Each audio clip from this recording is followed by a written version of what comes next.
Ya, protein. Oke. Nah, pada malam hari ini Bapak dan Ibu kita mau membahas mengenai protein. Apa itu protein? Saya hari ini ada begitu banyak slide, ada banyak istilah, banyak kata-kata yang mungkin Anda asing di telinga, tapi nggak apa-apa ya, Anda belajar karena memang ini semuanya hal yang memang ada di dalam tubuh kita. Jadi suka nggak suka kita harus belajar dan kita harus tahu ya. Nah, protein merupakan nutrisi penting untuk memperbaiki sel, memproduksi sel baru, dan membuat organ tubuh bekerja dengan baik. Protein terdiri atas asam amino yang secara umum terbagi menjadi asam amino esensial dan asam amino non-esensial. Nah, Bapak dan Ibu, kita tahu apa yang kita konsumsi, makanan-makanan yang kita konsumsi, pasti ada mengandung protein, ya, protein. Tetapi masalahnya tubuh itu tidak bisa menyerap protein seperti itu bulat-bulat, ya. Dia harus pecah menjadi asam amino.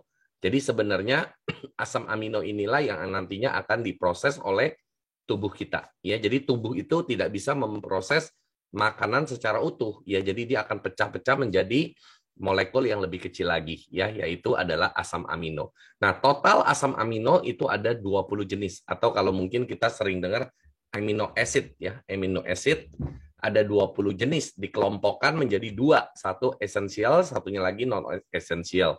Ada 11 jenis yang non esensial, 9 yang esensial.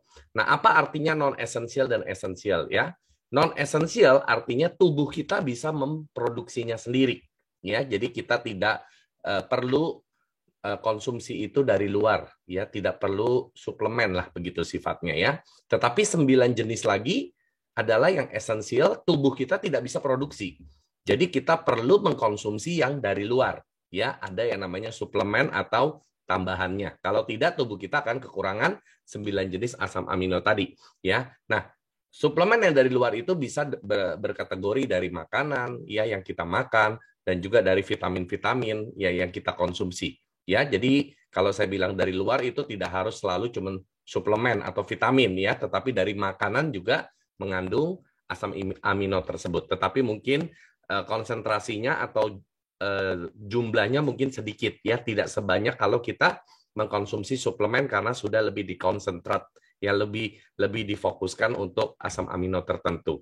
Nah, jadi Bapak dan Ibu, kita tahu bahwa ada 20 jenis ini yang kita perlu untuk jaga di dalam tubuh kita supaya tubuh kita tidak kekurangan asam amino penting, ya. Dan ini asam amino adalah komponen yang ada di dalam protein, ya, dan protein itu sangat dibutuhkan oleh tubuh. Nah, saya akan membagikan secara singkat saja, ya, saya nggak akan jelaskan satu-satu 11 jenis asam amino yang non esensial, ya, yang tubuh kita bisa produksi. Di sini ada yang namanya alanin, arginin, asparagin, asam aspartat, sistein, asam glutamat, glutamin, glisin, prolin, serin, tirosin. Semuanya belakangnya in ya. Ini karena dia ngikut dengan induknya yang namanya protein, ya. Jadi semuanya belakangnya ada in begitu, ya.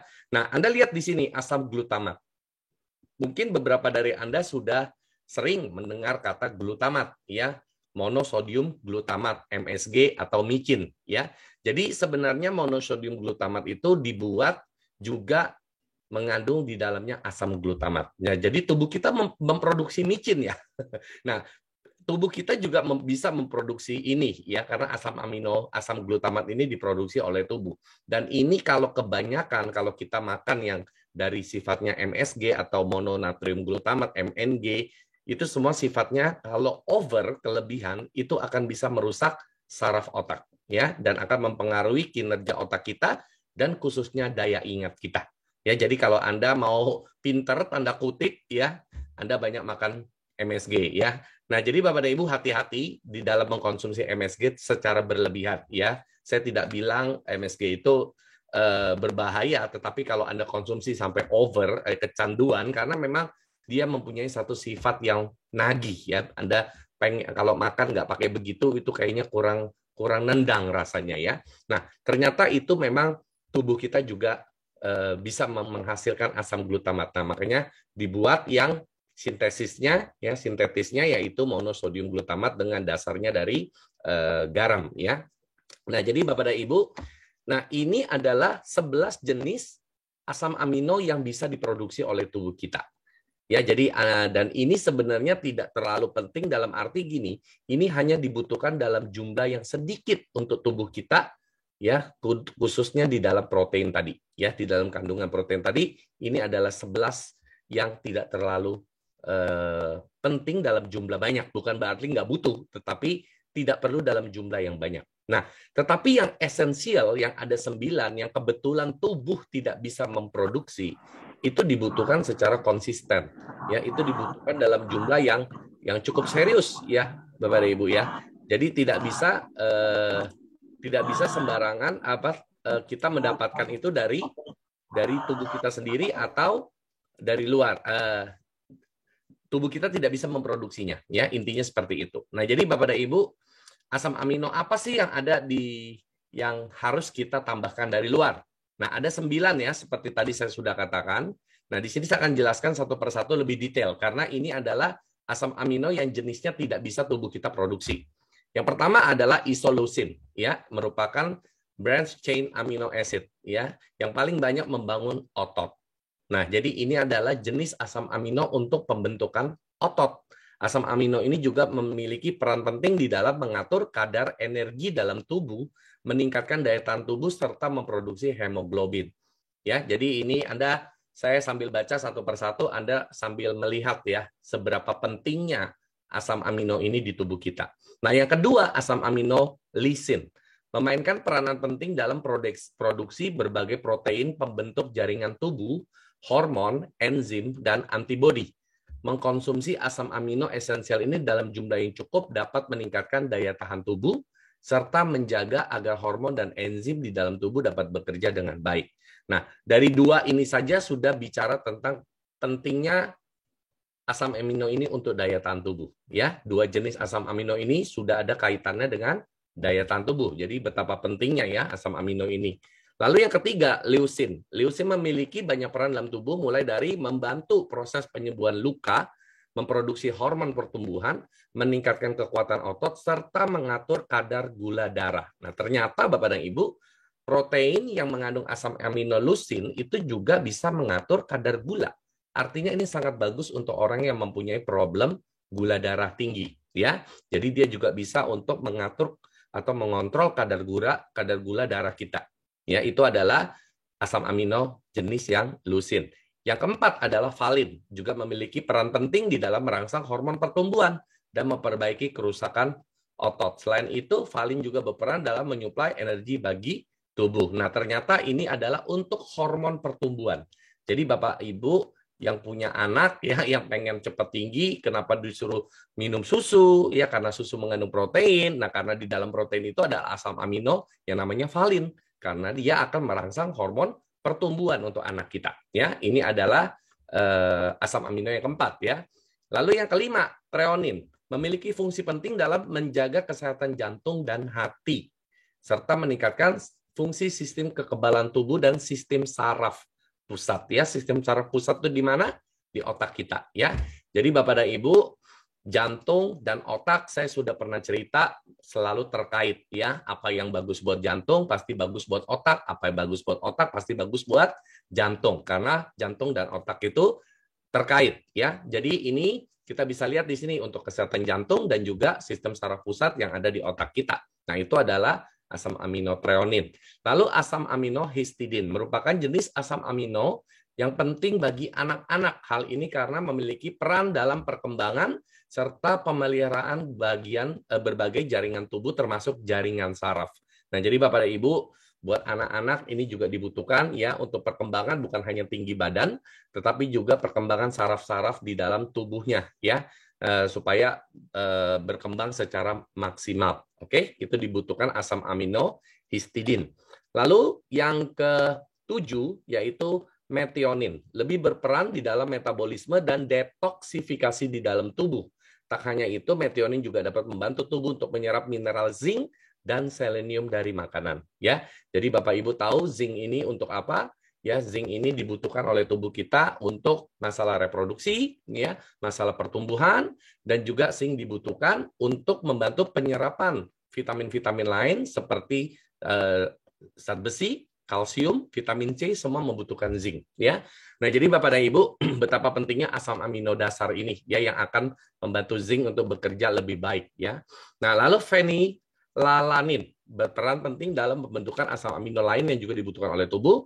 Tubuh juga akan mengubah asam amino ini menjadi tirosin dan dopamin yang penting bagi fungsi otak, ya. Dopamin itu adalah hormon happy, ya, hormon senang, ya. Nah, jadi Bapak dan Ibu, ternyata itu juga merupakan asam amino yang dibutuhkan oleh tubuh kita. Dan yang kesembilan, yang terakhir, dan ini saya sering kekurangan, kalau saya cek asam amino saya paling sering kekurangan ini, ya, triptopan, yaitu apa, digunakan untuk membuat hormon serotonin, yaitu hormon yang mengatur nafsu makan, tidur, suasana hati, dan rasa nyeri. Ya, ternyata bagi Anda yang sulit tidur, ya, atau tidurnya tidak bisa teratur, ternyata Anda kekurangan asam amino ini, ya. Berarti Anda butuh untuk mengkonsumsi protein. Makanya Bapak dan Ibu, kenapa banyak orang, ya, sebelum tidur suka minum susu, ya, suka minum susu karena di dalam susu mengandung protein dan ternyata ada asam amino triptopan yang mau digunakan untuk membuat kita bisa lebih baik tidurnya. Dan juga ada yang namanya laktium, ya, di dalam susu, tapi tidak dibahas di dalam protein sini. Nah, jadi Bapak dan Ibu, 9 asam amino esensial ini kalau Anda baca satu persatu, silakan Anda boleh Google sendiri kalau mau lebih detail. Anda lihat betapa pentingnya itu bagi tubuh kita.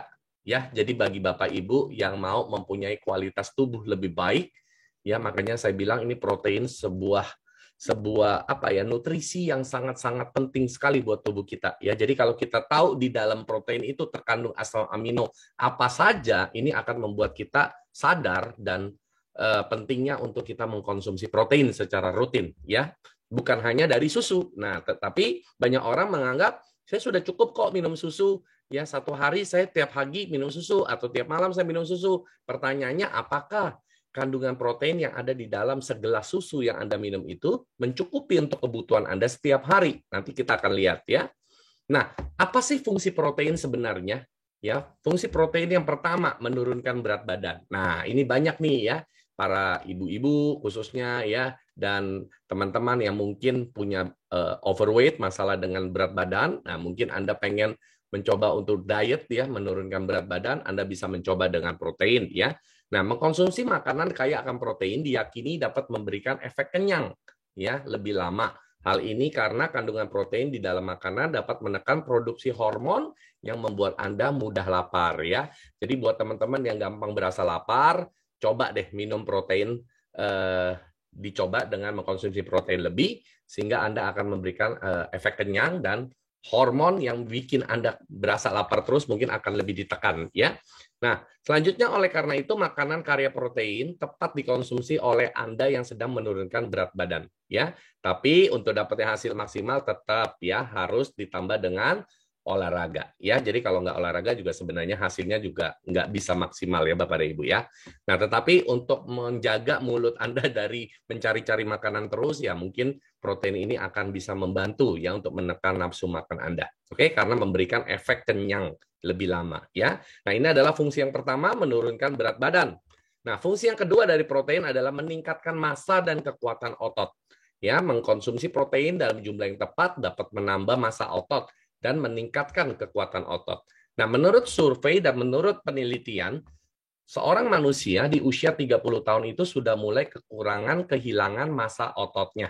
Dan seiring dengan bertambahnya usia, maka massa otot manusia itu akan semakin mengecil, ya. Nah, itulah sebabnya kenapa kita membutuhkan protein dalam jumlah yang cukup untuk menjaga massa otot kita jangan sampai ngecil dan kita akhirnya nanti kehilangan kekuatan, ya, untuk berdiri, untuk berjalan, untuk mengangkat beban. Itu pasti kita membutuhkan massa otot, ya, untuk mengangkat dan beraktivitas. Nah, jadi Bapak dan Ibu, itu sebabnya kenapa dianjurkan sejak dini kita rutin mengkonsumsi protein, ya, Bapak dan Ibu, ya. Nah, itu sebabnya kenapa atlet angkat besi, binaragawan, ya, atau seseorang yang suka nge-gym, fitness, sering mengkonsumsi lebih banyak protein, ya. Nah, kenapa? Karena dia membutuhkan tenaga ekstra dan juga otot yang lebih besar untuk mengangkat beban, ya. Contoh kalau pergi fitness, nge-gym atau angkat besi, ya, atlet-atlet seperti itu, mereka mengkonsumsi protein yang jauh lebih banyak. Tetapi kalau kita yang bukan atlet, ya, tidak harus sampai sebanyak mereka. Karena kelebihan protein pun juga nanti akan memperberat kerja ginjal. Ya, jadi buat Anda yang punya problem ginjal, sangat tidak dianjurkan untuk mengkonsumsi protein berlebihan karena itu akan memperberat kerja ginjal Anda. Ya. Nah, yang ketiga adalah mencegah kerontokan rambut. Wah, waktu saya baca ini Bapak dan Ibu, ternyata protein juga ada hubungannya sama kerontokan. Ya, makanya kita sering lihat sampo ya ada mengandung protein dan sebagainya. Ya, ternyata protein itu dibutuhkan oleh rambut kita. Nah, yaitu apa? Keratin. Ya, keratin adalah jenis protein yang membentuk rambut Anda. Jika kekurangan protein, rambut Anda akan terlihat tidak sehat dan mudah rontok ya. Rambut tidak ada sinarnya, Bapak dan Ibu ya. Jadi itu sebabnya kenapa banyak produk sampo yang menambahkan kandungan proteinnya ya. Di Atomi juga ada Bapak dan Ibu ya. Dan mencegah untuk tidak rontok. Nah, oleh karena itu jika memiliki masalah rambut, Anda disarankan ya untuk memenuhi asupan protein harian Anda. Ya, jadi Bapak dan Ibu, bagi Anda yang juga sekarang mungkin lagi treatment masalah kerontokan rambut dengan produk shampoo, hair tonic, nah mungkin nanti ya sudah ada protein, silakan Anda boleh tambahkan di dalam konsumsi suplemen Anda. Oke, selanjutnya yang keempat, fungsi protein adalah menjaga kekuatan tulang. Yang ini sudah pasti secara umum kita semua tahu ya bahwa protein dibutuhkan oleh tulang kita. Memenuhi asupan protein dapat menurunkan risiko terkena osteoporosis dan patah tulang. Saya sudah pernah bahas di video topik tentang pentingnya menjaga kesehatan tulang. Ya, saya ada bahas dan singgung mengenai kandungan terbesar dari tulang itu adalah protein. Nah, di sini saling berhubungan Bapak dan Ibu ya. Nah, untuk itu khususnya wanita itu protein sangat penting sekali. Karena kenapa? Karena wanita lebih beresiko mengalami osteoporosis ya, khususnya setelah menopause ya.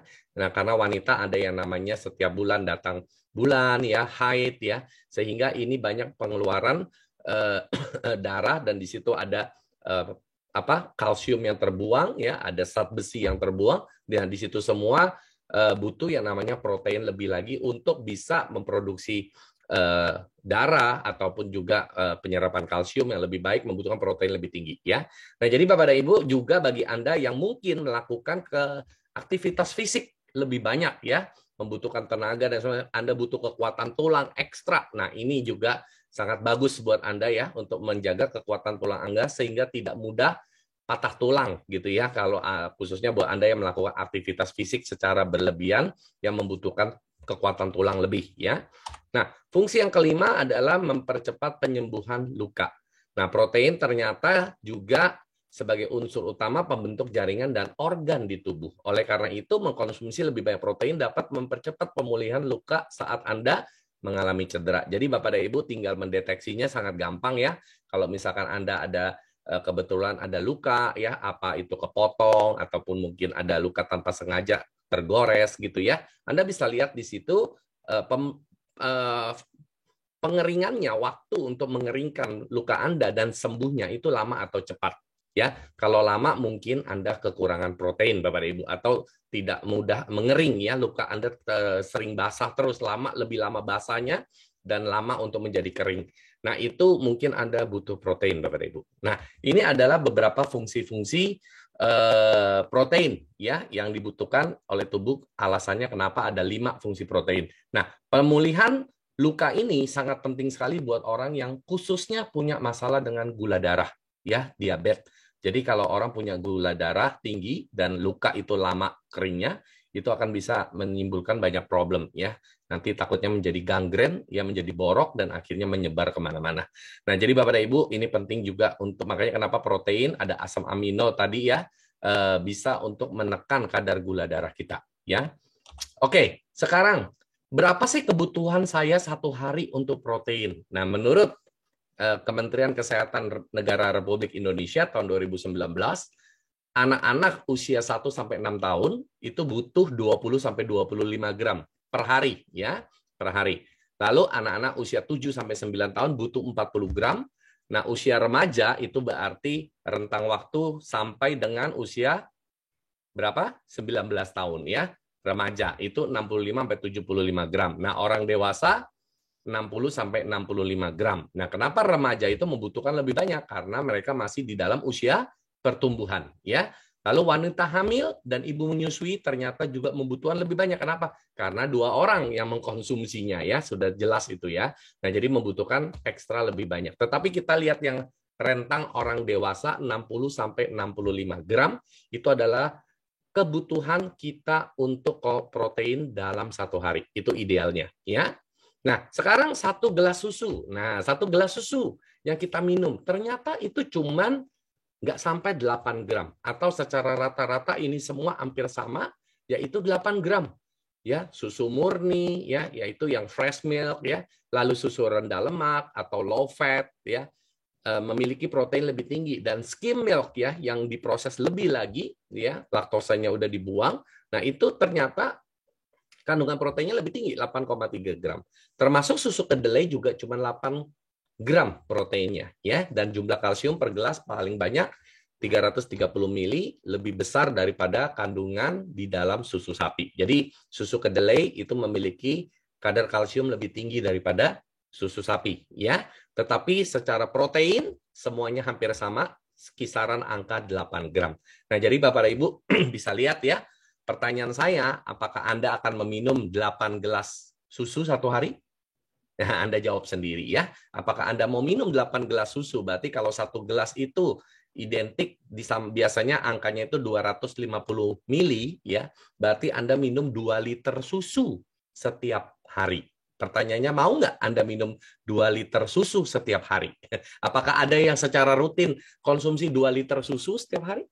Nah, untuk mencukupi kebutuhan protein Anda setiap hari, saya rasa kembung dan mungkin kita nggak terbiasa ya Bapak Ibu ya. Makanya itu sebabnya kenapa saya lebih suka meminum suplemen, karena suplemen itu dalam 1 gelas saja mungkin saya sudah mendapatkan kandungan proteinnya untuk kebutuhan yang lebih besar ya, dibandingkan saya harus minum susu bergelas-gelas gitu ya. Oke, sekarang saya akan bercerita tentang triple A protein yang ada di Atomy ya. Triple A protein di Atomy itu akan keluar 2 hari dari sekarang. Dan dia ada mengandung namanya aja triple, berarti ada 3 jenis protein yang ada di dalamnya. Nah, protein yang pertama adalah whey protein. Whey protein adalah protein yang terdapat di dalam whey, yaitu sisa susu yang dihasilkan di dalam produksi keju. Jenis protein ini banyak digunakan untuk menambah massa otot.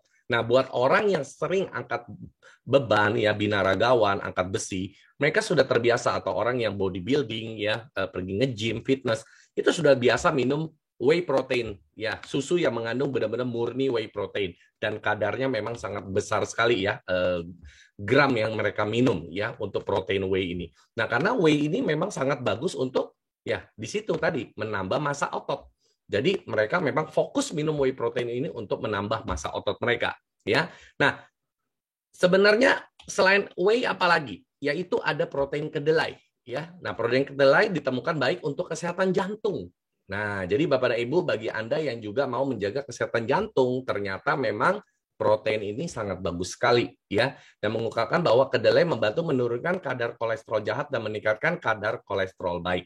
Nah, jadi Bapak dan Ibu, buat untuk membantu mengontrol kadar kolesterol kita juga ternyata protein dari kedelai ini juga bisa untuk membantu ya menjaga kesehatan jantung kita. Nah, ini adalah protein yang kedua. Protein yang ketiga adalah dari kasein susu ya. Dari kasein susu adalah protein yang terdapat di dalam susu dan produknya seperti keju, yogurt, dan es krim ya, tetapi Atomy menggunakan dari susu. Ya, kasein merupakan protein lengkap yang mengandung semua asam amino esensial untuk mendukung kinerja tubuh Anda. Jadi ternyata di kasein ini asam amino esensialnya komplit Bapak dan Ibu ya. Nah, kasein adalah protein yang membentuk sekitar 80% dari protein susu sapi. Ya, karena memang ini kasein asalnya dari susu ya. Nah, kasein bermanfaat membantu penyerapan kalsium dan fosfor, menjaga kesehatan otot, dan bermanfaat untuk jantung. Nah, jadi di Atomy itu mengandung 3 jenis protein tadi. Yang pertama adalah whey protein, yang kedua adalah soya protein, kedelai, dan yang ketiga adalah kasein protein. Ya, jadi ada 3 jenis dengan komposisi seperti ini. Ya, 1:1:2. Jadi kaseinnya lebih banyak Bapak dan Ibu ya. Jadi asam amino esensial yang akan didapat oleh tubuh kita itu akan jauh lebih banyak ya, karena yang kita mau adalah asam aminonya, bukan cuma sekedar minum protein-proteinan begitu ya, karena kita bukan bodybuilder ya yang harus banyaknya whey gitu loh ya. Nah, tetapi kita mau mendapatkan asam aminonya untuk kesehatan tubuh kita. Dan dia 3 kali meningkatkan laju penyerapan tubuh kita. Jadi metabolisme tubuh kita akan jauh lebih baik saat kita rutin mengkonsumsi protein atau kadar protein di dalam tubuh kita cukup. Nah, jadi dalam satu box Atomy Triple A protein ini ada mengandung 30 saset dan satu saset beratnya 25 gram. Jadi ini boleh untuk membantu mencukupi kebutuhan protein Anda dalam satu hari. Kalau Anda merasa kurang, silakan Anda bisa minum 2 kali. Ya, biasanya pagi dan malam Anda boleh minum seperti layaknya Anda minum susu seperti itu. Ya, jadi kalau misalkan Anda minum cuma sehari 1 kali, berarti itu setara dengan konsumsi untuk 1 bulan. Ya, nah jadi Bapak dan Ibu, saya rasa presentasi saya sudah tidak usah panjang lebar ya. Cukup sampai di sini. Saya akan buka tanya jawab buat Anda. Bagi Anda yang mungkin pengen bertanya, silakan. Terima kasih Bapak dan Ibu.